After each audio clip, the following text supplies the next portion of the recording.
All right, we're about to go live. Hmm. Hmm.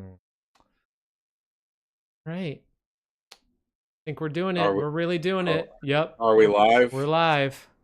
Hi everybody. We're live and in person on the internet, so not really in person. It's Chris and TJ. It's the Dead Air Horror Review Show, and this week we watched Alex Garland. Uh, wow, my Men. brain totally Right there, stopped. right in between us. Yeah, we watched Alex Garland's Men, Men, and we love men. The gender. Chris and I are big fan of men. I'm indifferent. So I could go either way. ah, Not on the movie, and we are on the men gender itself. also. Right. No, I understand. I Okay. understand that. Okay. I And just wanted to we're be also crystal men, clear. which people might not be sure about, but we are men. Full-blown men. Pretty confident in that anyway. But yeah, we watched Men this week, and I'm real interested to talk about it because I think it's a movie that it definitely facilitates a lot of conversation. This was a very polarizing movie when this came out, what, 2 years ago? Yep. And I think we talked last week briefly about how we are both big fans of Alex Garland and his previous work. I can't wait for his upcoming film either, Civil War, which I think looks fucking awesome. That So, comes out in April, I yeah, believe, right? yeah, right in time for the actual Civil War that's going to happen when Texas secedes from the Union. So, uh, but anyway, but yeah, yeah, let's get started. You know what? Now you hadn't seen this before, right, I Chris? had never seen this before. I had heard about it. It's again one of those movies that keeps popping up on my feed, whether it's in I think Hmm. it's only on Plex. It's only on my Plex because it's on my hard drive. Yeah, I don't know if it's available in any of Yeah, the maybe Amazon Prime. streamies. But Possibly, yeah. no, I was really excited to see it. Huge Alex Garland fan. I don't Yeah, think I have seen anything of his that I haven't liked. No, haven't loved. Like sure. and this definitely falls right into that pack. So No, that's good. um I will tell you that this is one of those movies where, like, if you didn't like it, if this was one of those situations where it's like you weren't feeling this movie, it would kind of crushed me because this is one of the like this isn't a movie like I'll yeah. go ahead and bury the lead on this one. This isn't a movie I just kind of like. This is a movie like I really fucking love. In fact, if you follow me on Letterboxd, which everyone should because I write the best reviews, this was actually my top film of 2022. Um, Really? yes. Well, that's news Uh, to me. And we had never talked about this prior to this no, live. I don't Uh, believe so. No. no. Yeah, 2022, good year. Good year for movies. Yeah. Men, The Banshees of Inisherin, Hmm. Everything Everywhere All at Once, What Josiah Saw, Watcher, which we did on the show, Crimes of the Future, Resurrection, Duel, Vortex, and The Northman. That was a strong ass year. Um, Resurrection, something we should watch maybe sometime. Very interesting, kind of artsy suspense movie. But Okay. we watched Watcher. I think that was like one of our We did. early That was one one of of the our first first. ones. Yeah. Yeah, it's a good movie. Yeah. But anyway, yeah, let's get into Men. Do it. Let's get into Men. All Um, right. So, first impressions, DJ. What I mean, I know you had already seen this before. How sure. long has it been since you've seen it? Did you rewatch it for Um, the podcast? oh yeah. Okay. I've seen this probably my fourth or fifth viewing of the movie. Oh, I damn. actually Okay. saw it twice in the theater. Um, I the might now if I could go back in time to my first impressions of the movie, I just loved it right off the bat. And I think like this is gonna get into this might actually ruin something we're gonna talk about later in our little subheads. But I think that from the jump, this movie is so provocative and interesting. Like I thought that and A24 does a great job in general with this, but I thought that the marketing for this movie was fantastic. I thought the trailers were really great. The posters were like very ominous. Like the image that we have in the middle of us, I think is very provocative. You just have that guy's face and then it's covered with the it's just a very interesting, very like impactful just image that I think for like it's a great poster, makes a great And poster. And go ahead. I was gonna say this is a face right here. Sorry, other side. That you see a lot of in the movie, and it becomes Yes. very familiar, and it becomes a theme in the movie, a very heavily used theme. This it's so odd when. So my first viewing was the other day, and I'm Hmm. like, at first it didn't hit me like that Yes. this is the Yeah. same No. character. And I'm like, something is odd, like something is Yeah. off, but I couldn't put my finger on it because they didn't I they looked close. They look fairly alike, but not close enough for me to be like, oh, that's the same person. right. And Right. that was the point, I guess. I thought that was such a brilliant idea too, and I feel like his name is Rory. I wanted to make sure to get his name. Rory Kenner Yeah, plays basically all the men in this movie except for Jesse Buckley's ex-husband. He is so effing good in this movie. yeah, Rory Kenner, like he feels like not only like you just said, like he feels like every character. Like he feels like all these different characters. And obviously they're all kind of variations of a theme, right? Like right. they all kind of represent like bad tendencies in men, right? And some are worse than others. Like Jeffrey, like the first guy, the like homeowner or whatever. Hmm. Like he's generally like a nice person, Yeah, but he also is like he feels very inadequate. A bit like he feels like he's a man that's filled with like a lot of insecurities about his masculinity, and he kind of again he's like the least egregious of yeah, like the men in the movie, right. but even he like burdens Jesse Buckley with his insecurities. Like he has to carry her bags even though she says not to worry about it. Like he like insists on paying for stuff. And again, these are not abuse and not violence or anything, but it is still a flaw, and it's still something that he is still making, even though it's I hate the word because it's tied into like a lot of like kind of academic language that gets used nowadays, and I get kind of sick of it. But microaggressions, right? That's what these are, because they're minor things, but you can tell they make the Jesse Buckley's character, whose name I can't remember, her actual character's name, Harper. Harper. It makes I actually put the movie information up so I You can did. stop saying the wrong thing.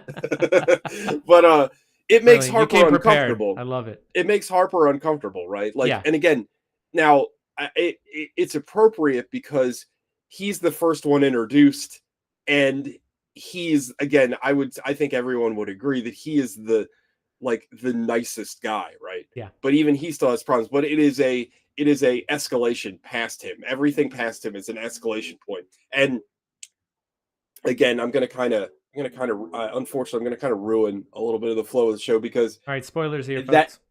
that escalation. I mean, I won't directly say it yet, but that escalation ties into directly the end of this movie, where you see a evolution of what you're dealing with. Again, I think that Alex Garland is so good at symbolism and so good at his metaphor, his visual metaphor, and he's done it in all his films. And this one, I think it's so brilliant, like the way he visually explains things, because this is as the kids like to say, this is a vibes based movie. This is a very, I mean, the plot is not very heavy, but it is definitely about feel and expression. And I think that there is this kind of, I don't know, this underlying tension throughout this entire Yeah, movie that I think is so illustrated so well. I think that it's such a. I think again, I'm gonna just gush all over this fucking movie, but like I think also just real quick, because I've seen a lot of critiques there, because there's a lot of people that don't like this movie, that they're like, well, the metaphors are a little too like heavy-handed or on the nose, like the apple, obviously, and a lot of the like the Green Man imagery, and the I forget the female deity, but like the fertility deity and had stuff like like that. several different names, Sungi La or something like that. Yeah, something that I would Yeah, never be able to remember. Obviously. of course not. Yeah, But like you've probably, if you didn't even know it, you're probably familiar with the Green Man yeah, imagery, because that's like a character, for lack of a better term, that shows up all over the place. even in like early Christianity, and it's in like churches and stuff. But Same as Green Knight. Are there some similarities there too? No. I don't think so, other than the fact that the Green Knight does show up like once a year, and the Green Man is about like the seasons and rebirth and all that stuff. So it's Yeah. probably similar in that sense that green is like a color for like renewal and things like that. Yeah. But I'm taking a very long time to say that you're to be like to me anyway, to be an effective like kind of artistic film that drips in symbolism. I don't think you need to be, I think like a lot of like pretentious art people think you need to be very like what's the word, like to for symbolism to be meaningful, it doesn't have to be like confusing or like, like a guy I love, but like I will say his movies are like deeply confusing, especially if you don't have like a wealth of like knowledge on different religions, is Alejandro Jodorowsky. I love his movies, but like Holy Mountain is like super confusing, and it's a great movie, but like you don't have to have like super deep esoteric, there's the word I was looking for, symbols to make your movie rich with symbolism. Like the fact that like I think that you can understand pretty easily what Alex Garland is getting at, and I think that I think that is important, because I think like just because you understand the imagery, it's easier for you to kind of get more what he's trying to put into the film. I don't know if that makes any sense, but I see a lot of people say that this movie isn't that deep, and I would agree. I don't think it's in trying to be all that deep, but I think that discounting it and writing it off, saying, "Oh, it's just cheap and it's not that like it doesn't take that much thought to figure out." I disagree with completely. I Yeah. think that I totally agree with you. I think it got deeper, like real deep, as the movie went along, and you kind of had to dig a little bit in the prior events of the movie to kind of figure out where it was heading. And I like that. It forced me to pay attention and really like be involved in the movie. You know, yeah, I yeah, 100%. when something has deep symbolism and a lot of metaphors, um, and a lot of illusions, and you have to stick with it, or else you're going to be lost. And not every Alex Garland film is like that. I think this one was a little different in that way. I mean, I don't think it was. I think it was just deep enough. Let's just put it that way. Where Yeah, I mean, I think that a lot of times when movies get too lost in their symbolism, that you can find them, it's distracting and you kind of lose interest in it. But I don't yeah, think this movie, to me anyway, like I was never not interested in what's going on. And also I feel like to add like the horror elements to this movie, like I think this movie is also an effective horror movie. hmm Um and in a weird way, like specifically towards like the end, I think this movie is like almost Lovecraftian in a way. Like there's a Mhm. scene where uh-oh, lost TJ. Yeah, just Fallen. You all right, TJ? yes.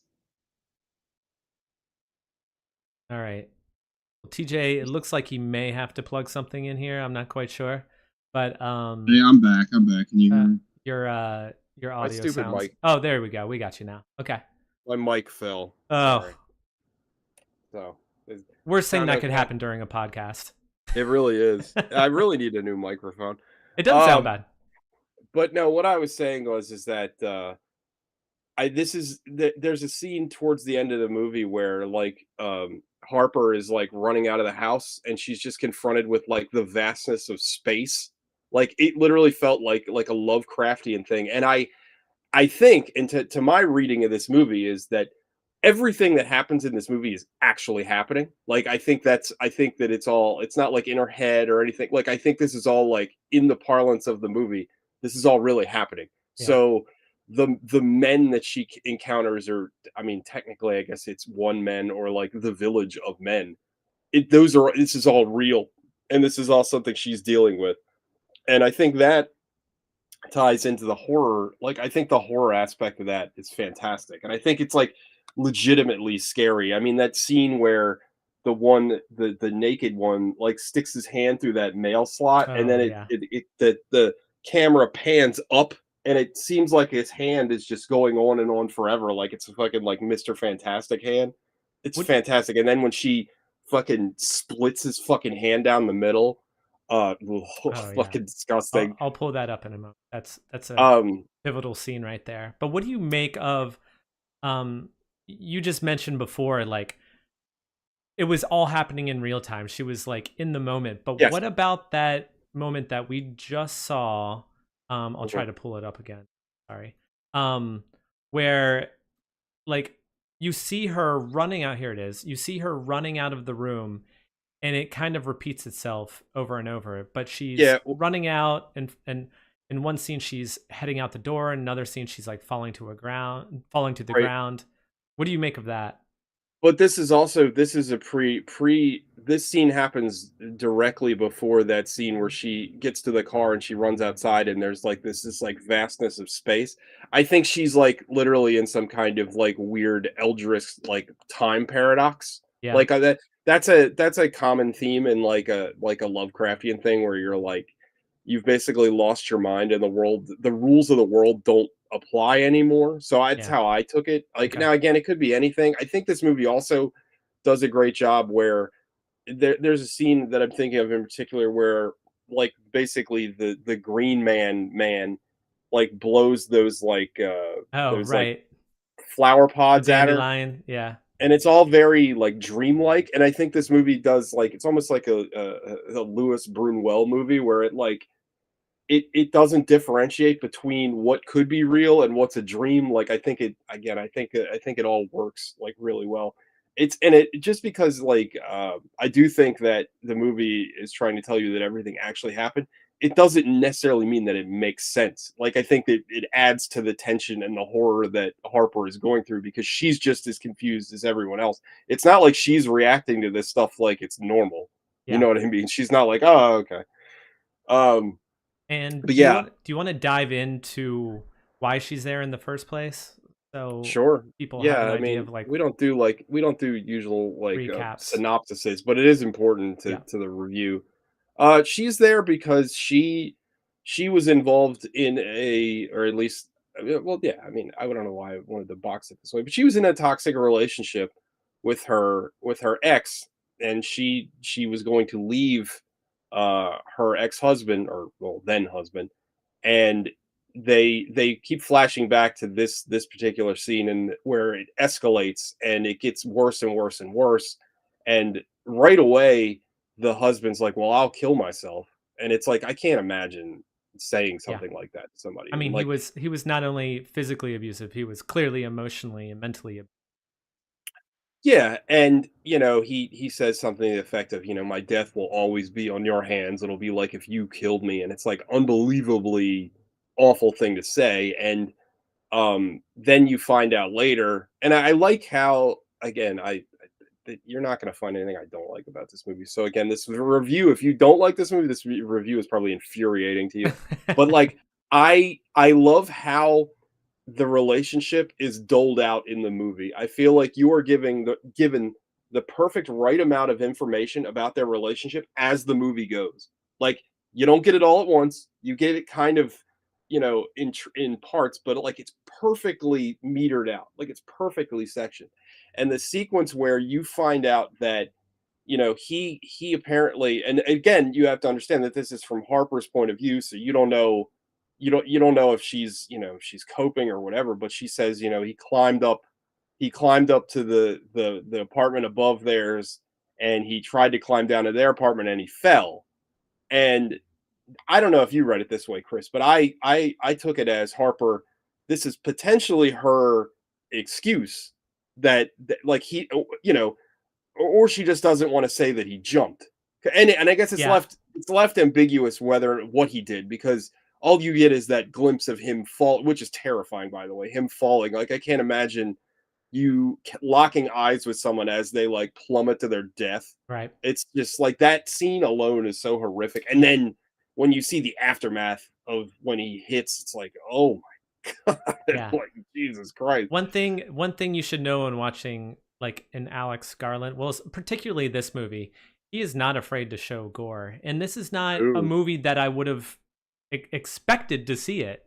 in such a graphic detail. Oh, it I'm is. It is. This movie is exceptionally graphic in a lot of different in ways that you would not expect towards the end of the movie. Like disturbing in its realism, like how you would think somebody would look if they oh, had just jumped off of a 4-story apartment building. and then he reincorporates the injuries later, Oh, which that I that is thought even was somehow more painful to watch. yeah. How have it happen to others the same way that it happened Hmm. to her ex boyfriend, husband. I don't remember the I think it but was partner, ex-husband. I believe it was husband. husband.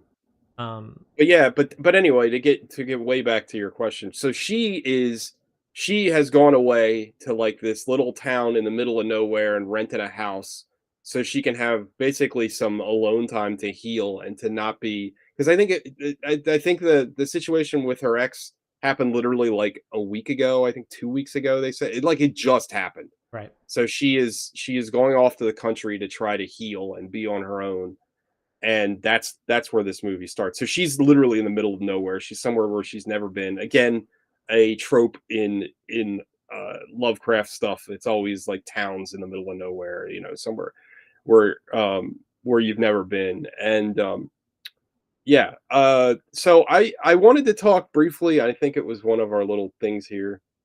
We talked about symbolism. The men. I think yes. So this is something I wanted to touch on before we got too far ahead. I hear so often about this movie and before it even came out, and this is one of the things that I loved about this movie, is by virtue of the title and the poster image and just the connotation of what you see in those two things together.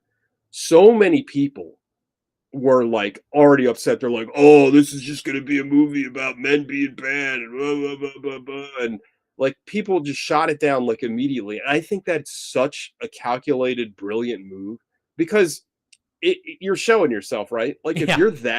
if you're a guy and you're that upset about this, and you haven't even seen the fucking movie, and I'm not going to name names. I almost decided to send you the link, and we could fucking goof on some of these fucking YouTube channels that like, Let me guess. oh, another These are the same people who are pissed off about seeing Taylor Swift at a It's football it game. oh, the Venn diagram would be huge, Yeah. and that's all I'm saying. But there was one guy I should just send you the link after we get off the show anyway because it cracked me up because like he's one of these like YouTube movie guys that's got like 1,000 subscribers, and no offense to that, but he's got like intro cards and he's got like a theme song and it's like new metal, and I was like, and he's like, oh, another boring ass woke movie, and it's like Whoa. he's like I don't have a problem with the premise, but of course it's told in the most boring way possible. Men are bad. Like it's like, oh my Oh god. god. He And clearly didn't watch the movie. I I mean, also it's want to say, and I've heard this from several people, and a good friend of mine, and who are women, and she is a woman, and she took a little issue with this movie because she felt that it's a little it, misingenuous or disingenuous isn't the right word, but like that this story might not be the best story from a male perspective. And I think that's from a male creator, I guess is what I should say. yeah. And I think that's valid. I do think that's valid. However, and I can only talk from my personal perspective, but as a guy that's not a big piece of shit, and I genuinely try to be a good person, and I'm friends with a lot of women, and I hear, and the thing that kills me is I hear so many of my friends that are women have told me like the worst stories, and they all have them, the worst stories dealing with guys, ranging from being just pests to really, really awful stuff. Yeah. And I hate it, obviously.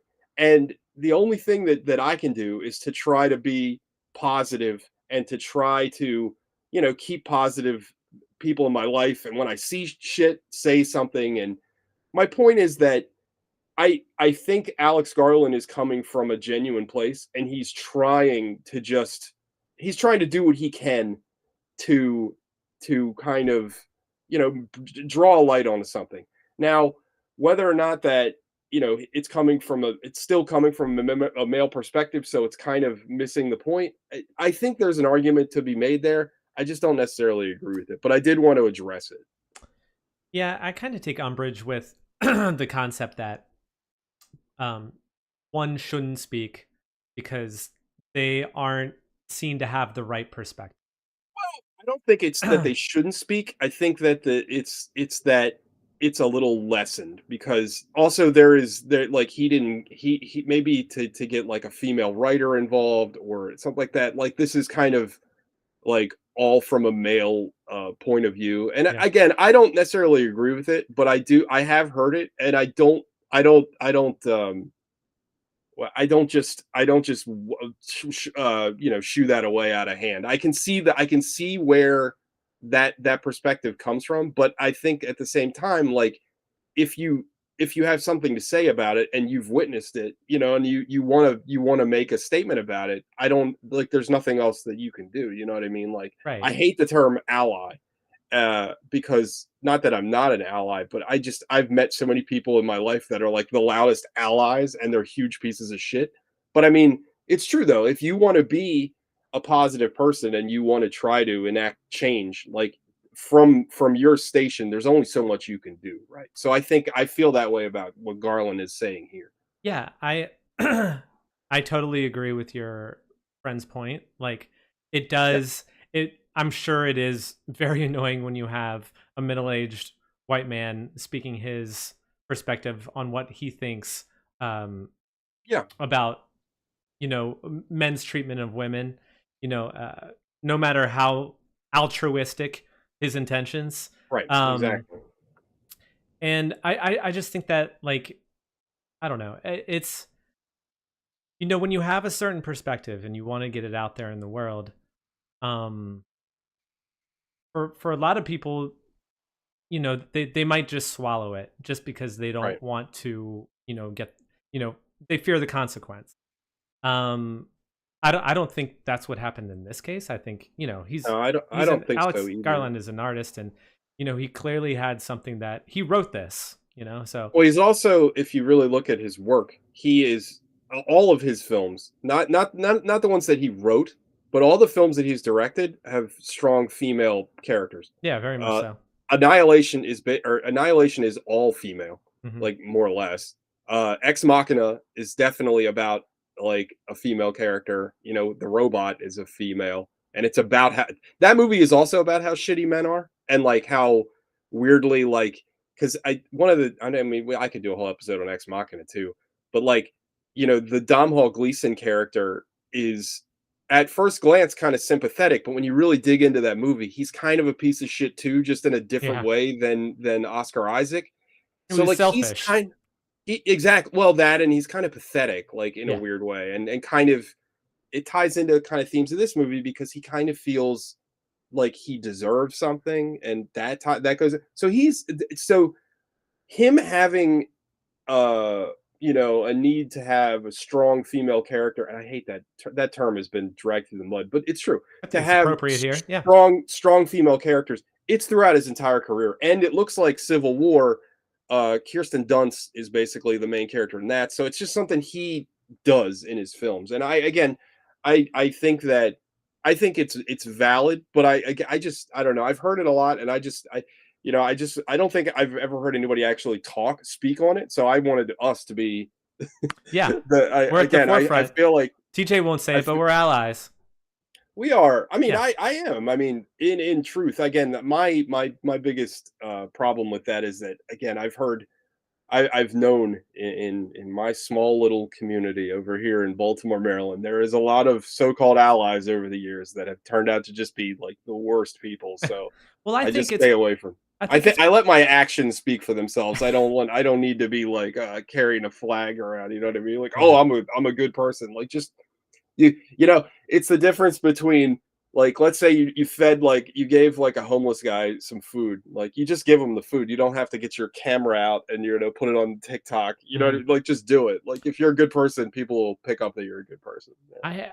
I kind of going back to what your friend said, I was thinking just thinking more about that um point and how, you know, she probably has a very no, she does have a very valid point, and there's probably a lot of females out there that have um the capability to make the ability to make a movie like this and have the Mhm. voice, but don't have the the same resources as someone like Oh, Alex Garland. So you have without a somebody doubt. else from Without a doubt. that's, a different gender telling your story like you want to be telling it, but you have a man telling it. Yeah. That doesn't make it any better or any worse. It's just it unfortunately it is what it I is. mean, and I don't it know. is, yeah, it's a catch-22, and Yeah. it is kind of what the movie is. I mean, the movie is about that, right? Right. Like think about even in the confines of this little town. Every man run. You only see one woman besides Harper in the whole movie, Right. and it's one of the other cops, and then everybody else in this town is a man, and everyone is in charge. They all know each other. It's a an old boys network. The one naked criminal man is treated with kid gloves because like he's fine, he's not going to hurt anybody. And again, like I could go through every example in this movie, but basically the theme is repeated where men have, because each character in this movie, I mean, we're going a little long, but each of the men characters in this movie represents the failings of not only men but a patriarchal society, right? Like they all represent different flaws to varying degrees of men and the patriarchy and how they relate to women and how they basically uh like don't care. Like I think one of the best scenes in this movie, and almost the most subtle and the most like poignant to our time nowadays, right? Is you have the little kid guy, and he's got the mask, and I love it's a very provocative image with the lady mask and Hmm. everything, and I love that because he's like, "Oh, do you want to play a game?" And she's like, "No, I don't." And then immediately after that, he's like, "Oh, you stupid bitch." And it's Yeah. like that. I think that is so, that is literally like the you see it a thousand times on the internet, right? Like, hey, we should hang out. We should hang out. And it's like, no, I'm good. I don't have a boyfriend. Like, and they're very complimentary and they're very, oh, you're beautiful. You're great. We should hang out. You seem so cool. And then it's like, as soon as you get rejected, like, fuck you, bitch, you ugly bitch. I hate you. And it's just Yeah. like, that's that's that, right? That's totally that. Or, you know, um, it leads right into this other scene where the vicar, which is a word that I never hear anymore. The vicar is like, at first like consoling her and helping her with her grief, but then it's like, well, it's your fault. And that's like a not so subtle, like in specifically Christianity, like women bad in Yeah. Christianity. I got this weird ass. I was at the gas station the other day, and this man came up to me and he goes, "Do you believe in Jesus?" And I go, "Cause I'm stupid." I go, "No, no, I don't." And he started talking to me like he was He's like, I got one. I'm gonna save one today. his accent was very thick, and he just kept talking until I don't know what the hell he was saying. But then he finally gave me this little book, right? He's like, "You got to read this book." I'm like, "Okay, give me your little book." And it was this comic book, and it was fucking weird. But one of the thing that caught my eye is there's this one image. It's like a little comic, and it's this woman that's like crying, and she's like, "I'm filthy, I'm dirty. Why won't anyone save me?" And I was like, that's got to be a woman, huh? Wonder Right. why. Like, good Yeah. job, Christianity. Like, anyway, sorry, I am very rambly about this movie, but I feel like we could talk about this movie for 3 hours. Like, I think every scene you could kind of break apart and find deeper meaning in, and I'm not going to do that, but I could. You could and you will because we're about Also, to get into this oh yeah, interesting little bit that for those of you that aren't watching the YouTube, uh this is the scene, the end of the movie where there's a lot of birthing going on here. Oh, I shouldn't I show mean, this. it's literally the last, I don't know, 15 minutes of the movie. It Right. feels like the scene goes on and on and on. Yeah. And man, it is gross. Like it is. Spoiler alert, you get to see every single character from the movie give birth and give birth to. Yeah. Give And birth it and yes. Yeah. give birth, And, die, and and then then give birth again. And then to the birth the and uh the final one being her ex. And I adored that scene where it's just like, what do you want? And he's oh like, yeah. well, to love you. And This was wild. it's Um just, I yeah, I couldn't don't know believe how what I much was of this we seeing can when I was really watching this. show, but Also, Also, like, why effects feet wise, first? it looks great though. The Yeah, effects look so good. yeah. I mean, it's fucking great, and like you get like the like full on like vaginal Oh, opening, like popping. Oh, it's rough. Um, and the funny thing is, and I read an interview with Alex Garland about how surprised he was of how disturbed people were about the birthing scene. oh, he Because had it's, to know. Come on, I man. mean, That's it's no, his like point it's being like this is very natural. It happens all the time. Like people I witness mean, this every day, daily basis, okay, multiple okay. times a day, multiple times a One. day. Well, okay. So I'm gonna take one. You never see it in a movie. Two, True. even though it is very natural and something that happens every day, it is something that I would say specifically men don't want to see because generally speaking, men when they see I'm talking like a fucking child, but when they see a vagina, they don't want to think about birth. They're not thinking about birth. Yeah. And that you know what I mean? Like I feel like so it makes people uncomfortable. It's the scene in general is very it's hilarious to think that he's like talking about how natural it is because the entire point of that end scene is how unnatural everything is that's happening. Yeah. Like to me, I think that I don't and again, this is just my But also reading. check That's not out like Harper's expression. yeah, How she's just, like undeterred, just completely um I- like that facial expression. I don't want to show it too long because YouTube will suspend us. But yeah. she's almost looking as like it's not a resigned look as if, oh, I'm giving up, like I'm just gonna let this person kill me or hurt me. It's more Yeah. like she's been there and done that and just Yeah. she's over it. She's tired, she's Well, exhausted, and she's had enough, basically. I think to me the scene is two things, right? One, the visual metaphor of the men giving birth is literally these men have corrupted nature, right? They are bastardizing what it is to even be born into life. Hmm. And as they come into this life kicking and screaming, they're fucking weak and helpless babies. You know what I mean? Even though they're fully grown men, they are helpless children. You know what I mean? And I And feel she's like bored it with also it. She's tired of it. well, Yeah. well, yeah, but it also represents to me, I think it's because I think also again, like every man she meets is evocative of every man in general, right? Hmm. So I think what this is also a kind of recontextualizing of her whole life. Like she's dealt with these man-child children her entire life, and she's just done with it. I think that's what her face is. She's just finished with it. Yeah. And then it comes to a very fine point where the last man that she dealt with was her ex-husband, and she's just done with him. And like you know, I saw someone say this and I didn't necessarily take this away and any of my viewings, but I thought it was an interesting perspective where they said that, Harper asked him, "Well, what do you want?" And it's like, I want your love." And to this person, they were like, "Well, that was her husband's final chance of like redemption to try to be like, well, I want to apologize.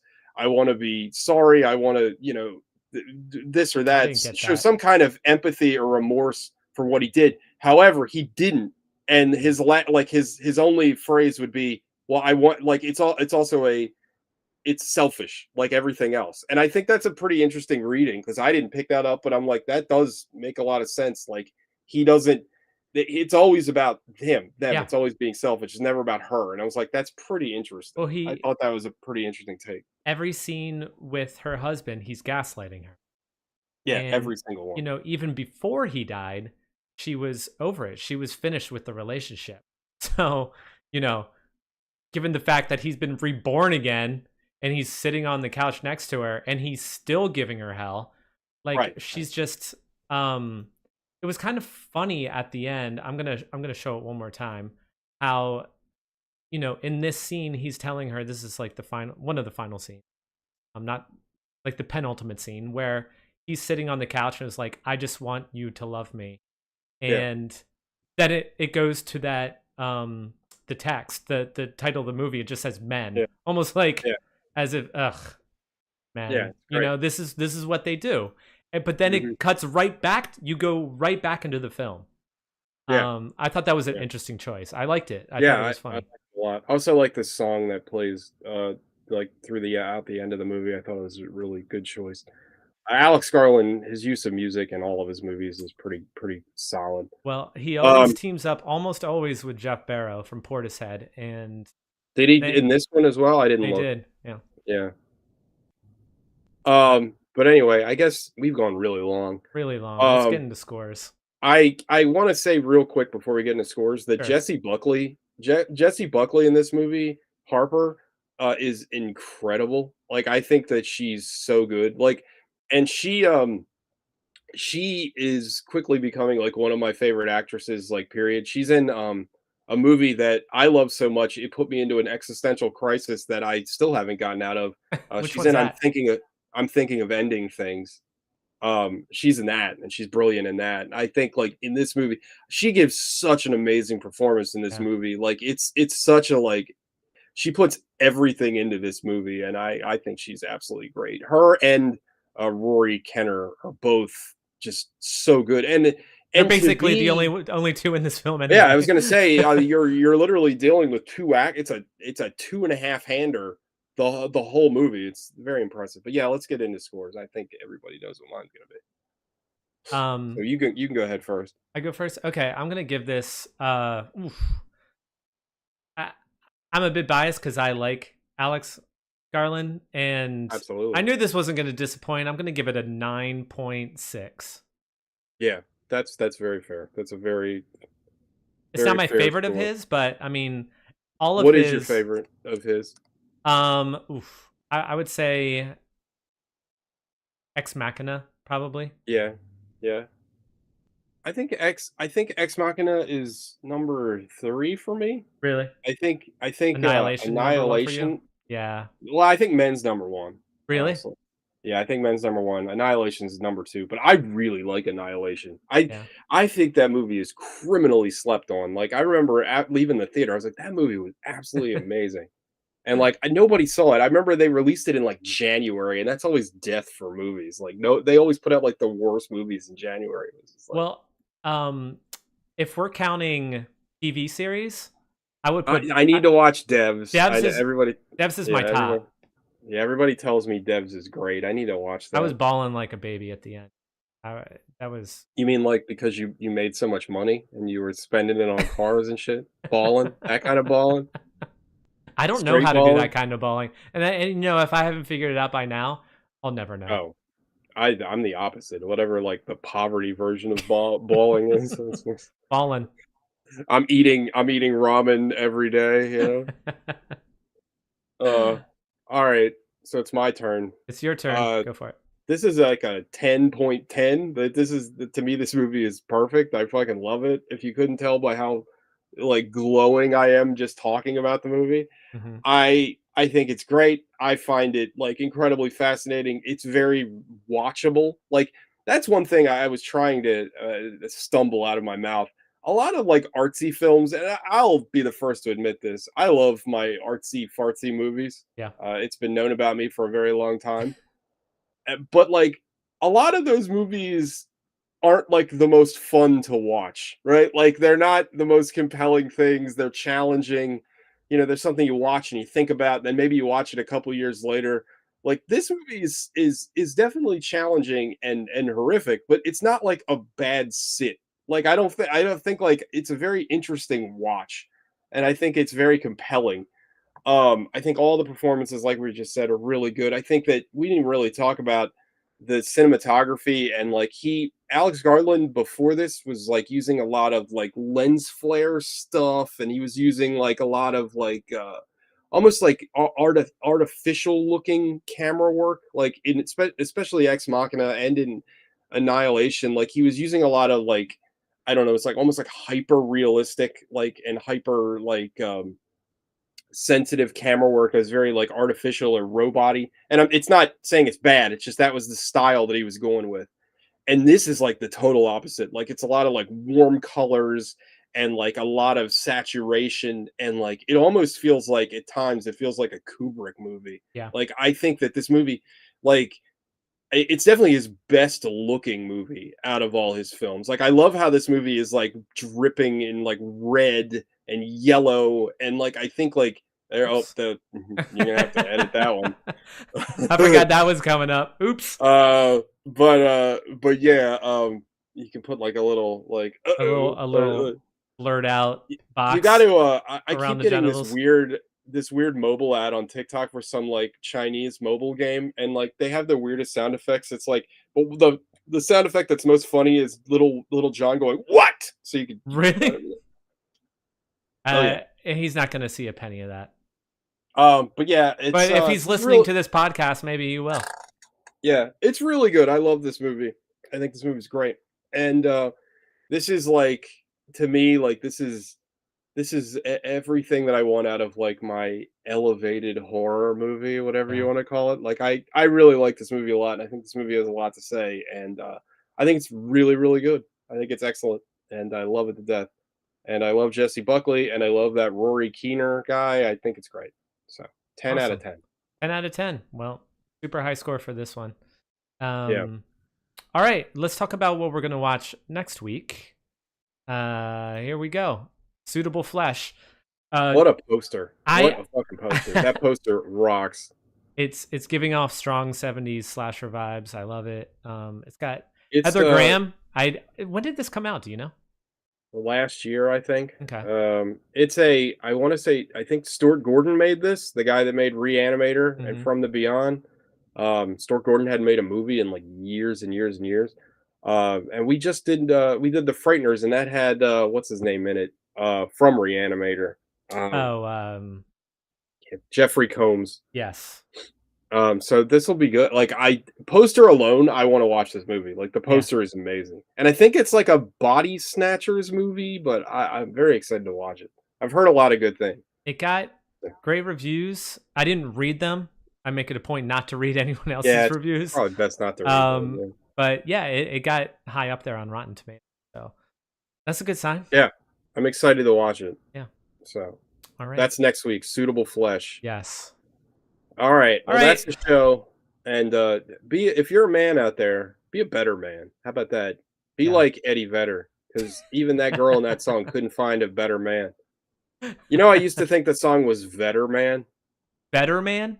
I thought he was talking about himself. Can't find a better man.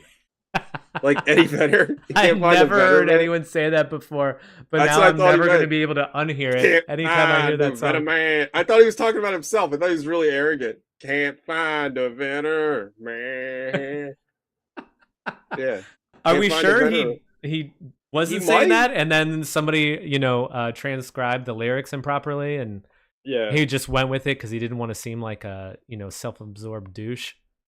There is this is nothing, we're in the After Dark segment of the show, but there is an Eddie Vedder song, an Eddie Vedder solo project. It's called like Station to Station or something, and it was in like the MLB The Show video game like a couple years ago. It's the worst fucking song. It sounds like Eddie Vedder, but like if Eddie Vedder wrote like a Dave Matthews song. It's so bad. It's one of his solo songs? Yeah, it's fucking horrendous. Like, it's like, what is this? I can't believe this. Not that I was like the biggest Pearl Jam fan, but it's like so like toothless and lame. I'm like, what is this crap? I hope he got a second home in Hawaii from. Oh yeah, that guy has tons and tons and tons of money. He's doing just fine. All right. Well, that's the show, everybody. Praise Jesus. It sounds like so. It appears as though TJ has been converted by random stranger on the street near the Citgo. It is funny, wherever the hell you were. After I said no, I was like, why did I say no? I should have just been like, yep, sure do. Like, love him. I guess love him to death. That speaks to my character, that like I can't, even in like the dumbest, most inane situations, I can't lie. I was like, well, when you're put on the spot like that, it's kind of hard, and you want to stick to your principles, right? Like you want to let them know, like, no, I don't believe in Jesus. I'm an atheist. And this is why you should have a booklet yourself on hand. I should have traded. Oh yeah, but I'm not even like I wouldn't even describe myself as I just don't give a shit. Like I don't care. Like my pamphlet would be, play video games and drink beer and not worry about what happens after you die. There's more Yeah. important things in the world like playing video games and TJ drinking is beer. the vicar of Don't Give Oh, a whoa, Fuck. whoa, whoa, whoa, whoa, whoa. Oh, okay. That vicar in this movie, I don't know. Yeah, not this All vicar. right. All right. I would look good with that hair though, the thin, long hair. I think I could pull that off. I'm sorry, there was nothing more unnerving than that grown man's face on that like prepubescent boy's body. It just We didn't really talk about that, but like a lot of people were goofing on that effect, but I actually thought it worked because it was very unnerving looking. Like I felt like yeah. they did a good job. Like, yeah, it doesn't look natural, but isn't that kind of the point? Yes. Like I liked it. Yeah. But anyway. He's very good at Alex Garland at making people feel comfortable. Got it down to a Yeah. science. Yeah. And he looks kind of like it as a little kid. He kind of looks like what's his name? The guy Benjamin Buttons? DeSantis. No, he looks like Ron DeSantis a little bit, doesn't he? He does.